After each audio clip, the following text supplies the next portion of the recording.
Enquanto muita gente acredita que uma emenda perfeita na madeira exige equipamentos caros e técnicas avançadas, um marceneiro mostrou uma solução muito mais simples. Tudo começa com uma peça que normalmente passa despercebida na oficina, a cantoneira. À primeira vista, ela parece servir apenas para reforços e fixações comuns, mas quando utilizada da maneira certa, ajuda a criar um alinhamento preciso e um encaixe que impressiona pelo acabamento. O mais interessante é que a técnica utiliza materiais fáceis de encontrar e pode ser aplicada em diversos projetos. Parece apenas uma cantoneira comum à primeira vista, até você ver a emenda pronta e entender por que tantos marceneiros ficaram impressionados com o resultado.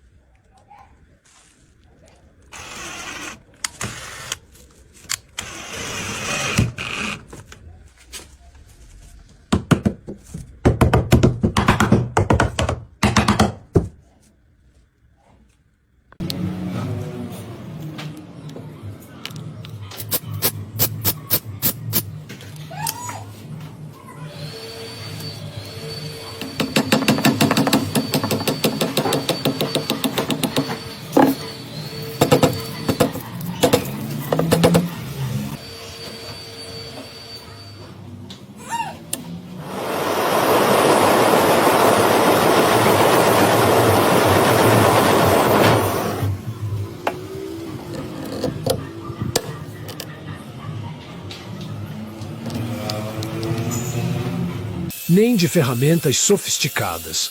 Parece apenas mais um detalhe de montagem à primeira vista, até você ver o resultado final e perceber a diferença que uma boa técnica pode fazer.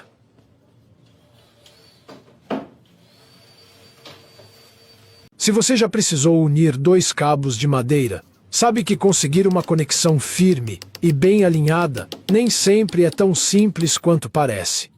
Muitas vezes, o encaixe fica torto, perde resistência ou acaba exigindo mais trabalho do que o esperado. Foi justamente Para resolver esse problema, que surgiu uma técnica simples e muito eficiente.